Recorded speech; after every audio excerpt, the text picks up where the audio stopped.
Hey, Victoria. How have you been? It's been a long time since we last spoke. I was just wondering if you were doing fine. Theodore? Yeah, it really has been a long time. I'm fine. Actually, I'm doing much better without you. So, what do you want? You've got a lot of nerve talking to me after everything you did. It's already been months since you left, and suddenly you want to have a chat? Just to let you know, I'm not interested in catching up or making up with you. I just want to know how you've been doing recently, that's all. You don't have to be so defensive. You must be feeling lonely living all by yourself in that house without me, right? You can't have completely forgotten about me already. Lonely? That's a joke. I stopped feeling lonely 3 seconds after you walked out the door. Honestly, I felt more angry and sad. But it's already been months. I'm not sad about you anymore. I'm disappointed and still angry enough to not want to have anything to do with you. But otherwise, I'm doing really well. I'm grateful to our lawyers that our divorce went so smoothly and that it was all over so quickly. Thanks to that, I didn't have to meet you in court like I expected I would. All right, I'm kind of shocked. It was not as I expected. I thought that you would still feel something for me. I mean, it's only been 6 months, you know? You can't have gotten over me that quickly, can you? I kind of feel like we've really grown apart. I feel like there's a massive distance between us now. We used to be husband and wife, and we were in love. And we lived together and ate dinner together. But look at us now. We're so far apart. What's your point? Theodore, I told you that I'm not interested in talking to you. That includes getting nostalgic about how things used to be. What do you expect? I don't know where you're living right now, but of course, we're very far apart, physically and emotionally. We are divorced, and we're never going to see each other ever again. We are complete strangers now. You're no different to any stranger I pass on the street. The difference between you and a stranger is that I would rather have a conversation with any random person rather than speak with you. Victoria, don't be so cold. You don't have to be so harsh towards me. I used to be your husband. The keywords are used to be. Get it? That was until you won the lottery and suddenly started acting like you were better than me. Yeah, it was a lot of money. But I don't understand how you could have changed so much in just a matter of hours. You threw me away on the day you won the lottery, and you're telling me that I'm being cold? I don't have anything to say, and I have no intention of being kind to an idiot like you. Trust me, I feel really bad for what I did. I know I've been an idiot. That's why I messaged you today. I did something terrible, but I wish you could just talk to me. I'm really sorry I hurt your feelings. I thought about what I did since then, and I've reflected on my actions. I regret ever doing something so stupid and impulsive. I should have been more rational when we were talking about the winnings, and shouldn't have reacted like that. No, I should have listened to what you said more carefully. You were being so reasonable about what to do with the money. And I wrecked our marriage because I was so selfish. I regret all of that and more. The fact that you're saying that now means that you're in the situation I predicted you'd end up in all those months ago, right? I hate to rub it in, but I told you so. I can't believe it took you so long to realize how wrong you were. I could see it coming from a mile away. But I guess you just had to experience it firsthand. I know I was stupid, and I'm sorry. I finally realized that you warned me that this would happen for my sake.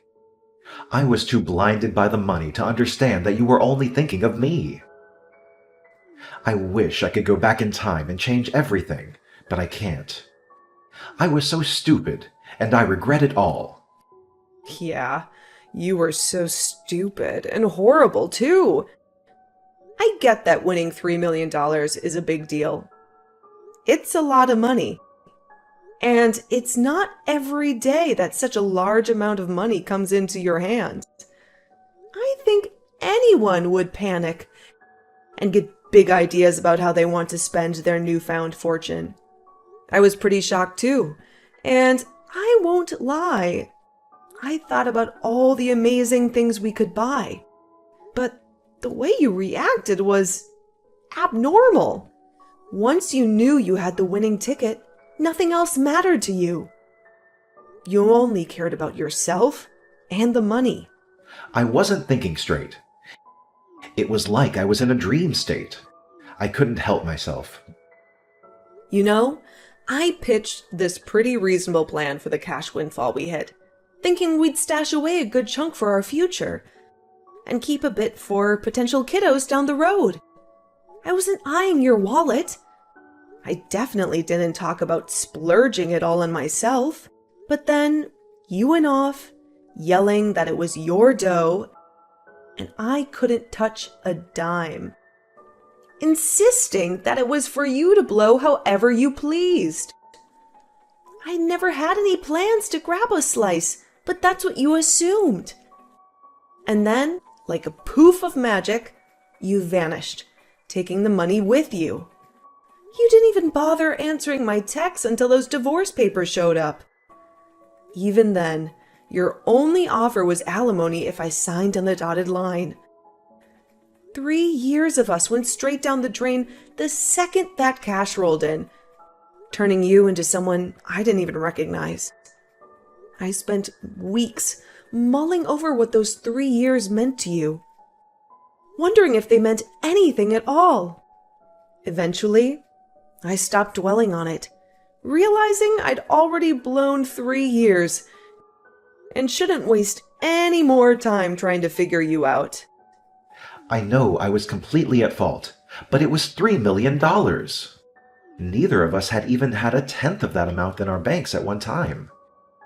You can imagine why I went so crazy, can't you? Yeah, it's a lot of money, but that doesn't excuse your behavior. You ranted at me that my parents might come and beg you for the money because they're so poor, and that you couldn't trust anyone anymore. You were insulting me and my family with every word you said because you had all this money. You had this ridiculous idea that you were better than all of us. I never knew you could be so hurtful and obnoxious. And I was shocked that you could change so easily because of some money. I don't know what got into me. I don't really know why I said any of that. I didn't mean it. You know that, don't you? I regret everything I did and said after that.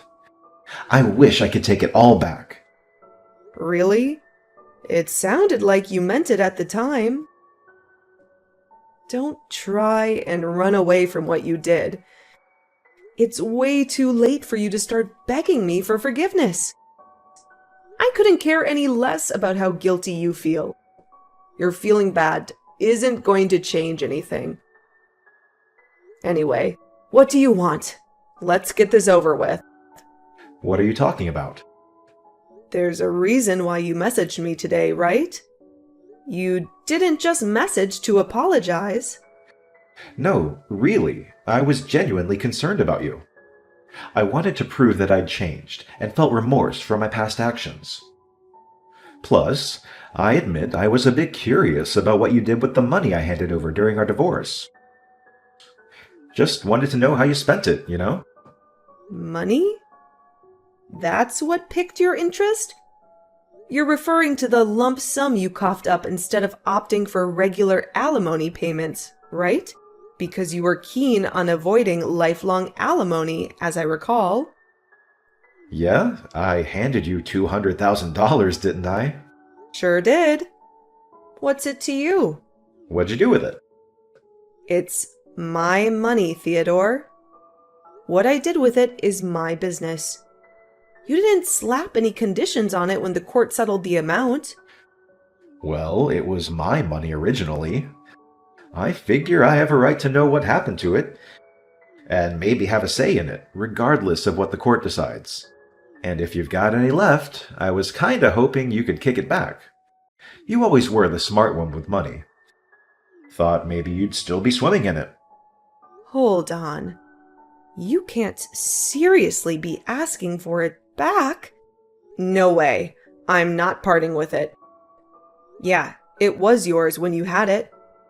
But once you handed it over as compensation, it became mine. Ever heard of the word compensate? I was entitled to alimony after you dropped the divorce bomb, but you weren't keen on that, and I didn't fancy a never-ending court drama.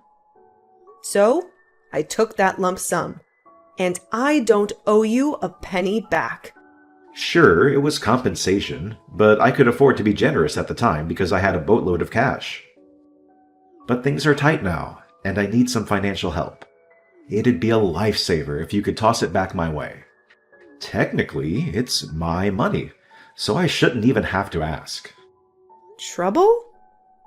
I moved on and got hitched after our divorce. Oh, the rumors were true? Congrats. So, how's married life treating you? She hightailed it with all my money. I should have never married her. What? All of it? Can you believe it? $3 million. And I thought I'd hit the jackpot, set for life, you know? I imagined living the high life, Hollywood style. So, I said goodbye to the 9 to 5, had this swanky house built for me and the new missus, loaded it up with all kinds of designer swag, and even threw in a pool for good measure. We were all geared up for the ultimate dream of life together. Then, out of nowhere, she drops the bomb. Divorce. When the dust settles, I wake up to find all my hard-earned cash gone. Transferred to her account. Divorced, and my bank balance is looking like a ghost town. She disappeared, claiming I'd been cheating on her, a total lie. During the divorce, I get hit with $1 million in false affair compensation, and she swoops in to clean off the rest of my account without me even catching wind of it. I've got no clue where she is now, but last I heard, she's kicking back in a penthouse abroad. Talk about a roller coaster ride from heaven to hell. You said you never cheated on her, but she managed to win the court case. That must have meant that she had enough evidence to argue for compensation. You can try and act the victim all you like, but in the end, it was your own fault. Your own irresponsible actions brought all this upon you. Yeah, fine. She got pictures of me with another woman. But how is it fair that she gets $1 million in the divorce? It's my money. So you did cheat on her after all. You're a pathetic excuse for a husband. Yeah, all right. Say all you like. Anyway, that's not my point. I've explained why I need the money. Can you give me back the money I gave you? I need it right now. My ex-wife got the house in the divorce too, so I don't have anywhere to live. She's not even using it. She's abroad. The woman bought it out for sale, and I was kicked out of my own house so that she could sell it and take more money from me. Victoria, you still living in the same place we lived in when we were married, right? Can we live together again? Excuse me? Are you asking if you can move in with me? Let's just forget about everything that happened in the past and live together. I want us to start over. I'll be a better husband this time. Even if we don't have the $3 million, I know that we can be happy together. I still love you. We can work through this together. I swear I'll make you happy this time. No way. You must be out of your mind. It's disgusting how you think you can slither your way back into my life again. We are over, and we are never getting back together. Ever. The divorce was finalized, and I'm free of you. I don't have anything else to say to you. Plus, I've already moved out of that house and sold it. I'm living somewhere else. Why do you move down? Where are you living now? Are you still close by? I'm not giving you the details of where, but I'll tell you a bit about it. Thanks to the compensation I got from you, I was able to buy some pretty reasonable shares. I had to be patient, but it went really well. I managed to earn a profit from it. You bought shares? I never knew that you knew how to do that kind of stuff. Why didn't you tell me when I had the 3 million? We could have made an even bigger fortune. Come on, Theodore. Don't be naive. It was just a stroke of beginner's luck. And no, I didn't dump the entire $200,000 you handed me into buying shares. I put in a reasonable amount, caught a lucky break, and when the profits rolled in, I played it smart by squirreling away every dime in a savings account. Now, I'm working a 9-to-5 gig, using the money I've saved to indulge a bit. I opt for organic stuff, treat myself to things I love, and still have a nice safety net for any rainy days. Sure, it might not boast designer furniture like your place, but it's home. I quickly learned that impulse buying with the mountain of money is a recipe for disaster. So, I'm being selective about what I spend on. Only the necessities and things I truly want. Work's going great too, so everything's sailing smoothly. I wasn't kidding when I said I'm better off without you. Truth be told, I'm thankful you hit the lottery jackpot and had the decency to drop the divorce bomb when you did. If not, I'd still be stuck with you. Wait, you're rocking a penthouse too? No way! I never thought you'd hit the success jackpot so quickly. It's only been 6 months since we split. But damn, that's the cash you're standing on. And my other exes, they're probably living large, all thanks to me. It's money we were rightfully owed. I can't say much about the cash she swiped from your account, except maybe it's just karma doing its thing. So, how much do you have saved up now? About $200. Seriously? You're turning 36 this year, right? No place to crash, no job, and just $200 saved? I feel sorry for you, but I know it's all your own doing. What's your game plan from here? Got kicked out of my own place last week. Job hunting's been a bust so far. I figured I could sell the house. But my other ex snagged it in the divorce. So I'm left with zilch to sell. Failed the job interview already, and I'm at a loss. So I decided to hit you up, hoping you could lend a hand. Are you insane? What about your parents? Why don't you ask them to let you stay with them while you find a place of your own and a job? Some idiots in my parents' neighborhood found out that I won $3 million and started harassing them.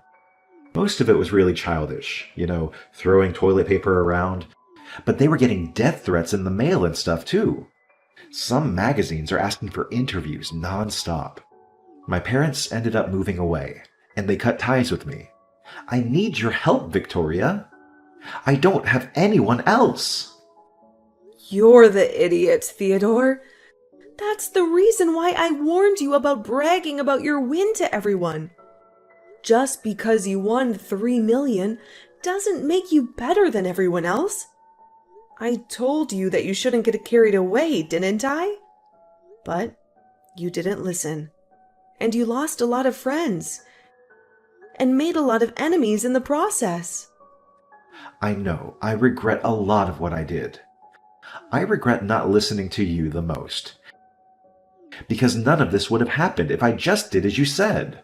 That's why I want to get back together again. I need you to keep me in check. Sorry, Theodore, but I'm not interested in being your babysitter. We're never getting back together. There's not even a 1% chance of it happening. Why not? I'm not asking you to be my babysitter. I want us to be husband and wife again. We didn't get divorced because we stopped loving each other. You still love me, don't you? We can get back together again. You must be joking. You're the only one that thinks that we still have a chance. I don't know whether you actually still have any feelings for me, or if you're just saying all this because you want money. But either way, it doesn't change how I feel about you. The second you said you wanted a divorce, I hated you from the bottom of my heart. You chose your money over me. You made that really clear during the divorce. Now, I'm indifferent. I couldn't care less about what happens to you. Don't say that. That hurts more than being told you hate me. Please, I'm begging you for help. Could you at least have some pity for me? I need your help. We used to be married, remember? We spent 3 years living in the same house. We can forget about everything and start a new life together. No thanks. You're the one who asked for a divorce, despite the 3 years we spent together. So don't bring it up as a reason to get back together. Then could you at least send me some money? That's all I asked for. You said you've got money saved up. You can spare some, can't you? You made that money because of the money I gave you. You owe me. Come on, I don't even have a place to live. I'm begging you, Victoria. Help me out. I don't have anyone else to turn to.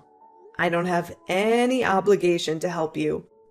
You won $3 million, and you told me that you didn't trust me with your money, saying that I might waste it all on shopping sprees.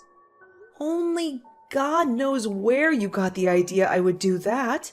You said you wanted to spend it how you liked, and demanded I sign the divorce papers. And you left, taking all your money with you. Well, I'm telling you now that I'm free to spend the money I have however I like, including the money I got as compensation. I don't have a single cent to give you. Then what am I supposed to do? The reason why you have so much money right now is because of the money I gave you. Don't you feel any gratitude towards me? You could at least give something back as thanks. It's not fair that you're living in a penthouse apartment and have money saved and still have a job. I don't have anything. How can I accept that? Why should I care whether you accept it or not? You were living in a house filled with designer items and lived the celebrity life for a few months, didn't you? I hear that your new wife was quite beautiful too. You didn't have to work and spent your days relaxing, sleeping, and eating, I guess. Do you remember what you told me when you left me? You said that you were rich and that you deserved better than a boring old woman like me, even though we're the same age. Even though you would be just as boring without money. You said that you were going to find someone younger and prettier. Someone who would suit your newfound fortune. Do you think I would forget that you said that? I don't remember saying anything like that at all. But hey, I'm sorry. I really am. I wasn't myself then. I didn't think that at all. I've never thought anything like that. I didn't think I was being serious. Did you? Ever since we got divorced, I've been thinking about you. I just want to get back together. I realized after spending a few months living with my other wife that the only one for me was you. I need you, Victoria. Really? You need me? Thanks. I'm so flattered. Is that all you have to say? I'm begging you here. Just listen to what I have to say, please. Can't you be a little interested just for a minute? I just need $1,000. That's all. I won't ask for any more than that. I'll pay you back. Victoria, are you listening to me? If I have $1,000, I can buy lottery tickets again. I win a fortune, and I'll be able to give you all the money you want. You've got to be kidding. I guess it's true that money drives people crazy. You hear a lot in the news about how people spent their winnings on something ridiculous. But I think you've outdone all of them. I've never heard of anyone who had to beg their ex for money to bet their chances on a second win. If you think that's the way out of your problems, then there's no helping you. What do you mean there's no helping me? You can help me. I just need money. We can fix everything if we get back together and help each other through this. I want to start over with you. I love you. Don't you love me back? Don't you feel sorry for me? You don't love me. You just love that I have something you don't. My money. And I don't need anything to be fixed. My life is great as it is now. It's not perfect yet, but you're not the one that will make it perfect. You need to learn how to fix your behavior and fix your problems yourself. Don't bother me anymore. I do love you. I only have you. Give me back my money. It's not yours. I made this money because of the decisions I made. You lost yours because of the decisions you didn't think through. Don't ever message or call me ever again, you asshole. Let me give you the same parting gift you gave me. I deserve better than a boring old man like you. I'm going to find someone who loves me and live happily ever after without you. I'll be blocking your number, so don't try and contact me. Goodbye. No, wait. I'm sorry. Please help me, Victoria. Don't leave me. After that, Victoria blocked Theodore's number and blocked him in all of the social networking that they were connected on. Victoria was able to forget about Theodore pretty easily and was enjoying her peaceful life without him.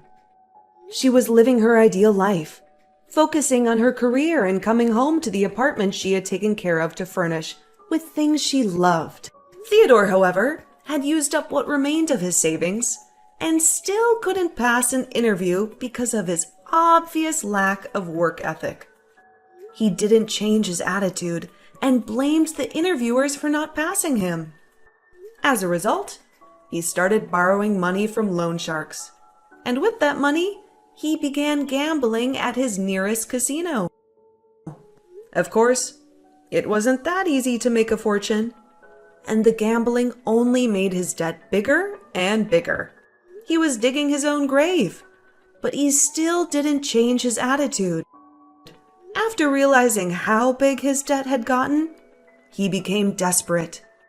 But instead of trying for another job interview, he tried to steal money from a convenience store and was caught by the police. Victoria found out about Theodore's arrest on the morning news, but was too indifferent to care. She only remarked that money really does drive people crazy and went on about her day, as she usually would. Theodore was just another stranger to her now.